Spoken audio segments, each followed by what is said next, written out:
सनातन धर्म में गीता एक बहुत ही पवित्र ग्रंथ है।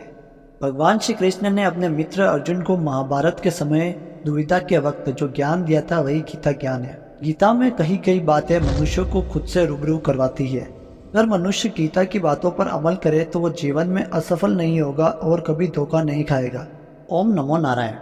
मैं हरिभक्त काग पुशंडी आपका स्वागत करता हूँ एवरीडे सनातना के सनातन सफर पर। आज हम बात करेंगे गीता में कही कुछ 10 बातों के बारे में जो मनुष्यों के जीवन में काफ़ी कारगर साबित होती है। पहली, मनुष्य की कमजोरी। सोचिए, क्या है मनुष्य की कमजोरी? धन, प्रेम या अहंकार? नहीं, मनुष्य की सबसे बड़ी कमजोरी या दुर्बलता है उसका रहस्य। मनुष्य चाहे कितना ही शक्तिशाली या प्रबल क्यों ना हो, उसका रहस्य ही उसके पतन का कारण हो सकता है। अगर प्रबल, शक्तिशाली और सामर्थ्य में रहना है तो अपने रहस्य किसी को न बताए, न मित्र को न ही शत्रु को, क्योंकि समय बदलते देर नहीं लगती और समय पड़ने पर न जाने कब कौन शत्रु हो जाए। जैसे विभीषण को रावण के अमृत कुंड का ज्ञान था, मौत का कारण। दूसरा, नकल न करें। मनुष्य जीवन की परीक्षा में सफल होने के लिए क्या नहीं करता? वो परिश्रम करता है, दौड़ भाग करता है। ये सब करने के बाद जब उसका काम नहीं बनता तो वो नकल करने लगता है, गलत राह चुनता है।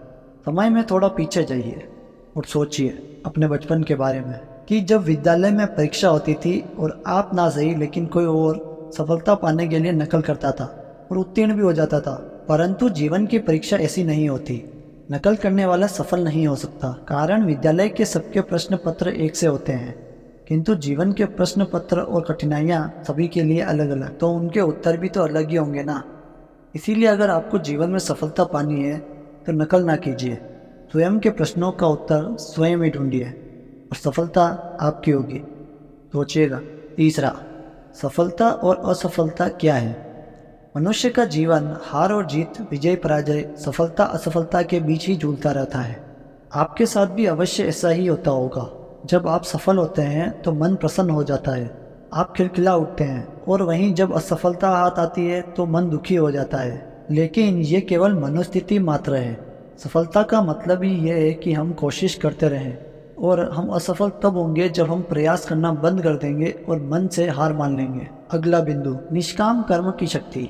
बिना लोभ और लालच के लोगों की सहायता करें, शुभ कार्यों में हाथ बटाएं। श्री कृष्ण ने कहा था कि पार्थ, तुम कर्म किए जाओ, फल की चिंता मत करो। निष्काम कर्म भाव आपको प्रचलित करेगा, आपको मृत्यु के बाद भी मरने नहीं देगा। अगला बिंदु, ज़्यादा बोलना हानिकारक होता है। मनुष्यों का शरीर प्रकृति का महान आविष्कार है। इसे समझना जितना जटिल है उतना ही आसान। प्रकृति ने हमें 2 आँखें, 2 कान, 2 हाथ पैर दिए हैं, लेकिन केवल एक जीवा, क्योंकि प्रकृति चाहती है कि हम अधिक से अधिक देखें और सुनें और ज्ञान अर्जित करें, बिना बातों में समय व्यर्थ किए। ज़्यादा इधर उधर की बातें करने से घरों में कलेश होता है और ज़्यादा बेतुकी बातों से मन में भ्रम पैदा होते हैं। अगला बिंदु, कहते हैं आगे बढ़ना है तो अपनों का साथ आवश्यक है, पर साथ देने से पहले जान ले अपना है कौन। क्या अपने वही होते हैं जिनके साथ रक्त संबंध होते हैं, या अपने मित्र? अपने वो होते हैं जो अच्छे कार्यों के लिए प्रेरित करते हैं, हमें आगे बढ़ाते हैं, हमारा साथ देते हैं। जिनका साथ देने से समाज को हानि हो और धर्म का नाश हो, वो सगे होकर भी सगे नहीं होते, उनसे केवल हमें हानि ही हो सकती है।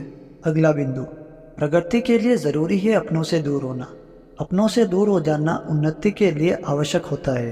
अपनों से बनाई गई दूरी कई बार लाभ दे सकती है।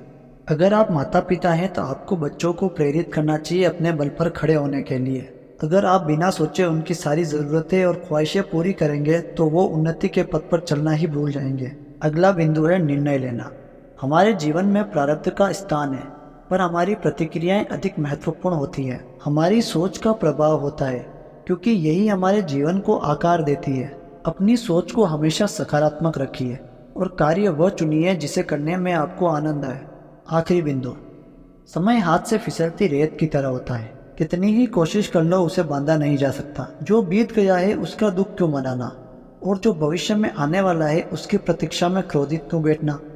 प्रसन्न होने के लिए केवल यही एक क्षण है, जो है वो आज में है, केवल आज में। जो बीत गया वो लौट के नहीं आ सकता, और जो आने वाला है उसकी चिंता में बैठा नहीं जा सकता। तो आज का उपयोग कीजिए, जो आज है वही सत्य है।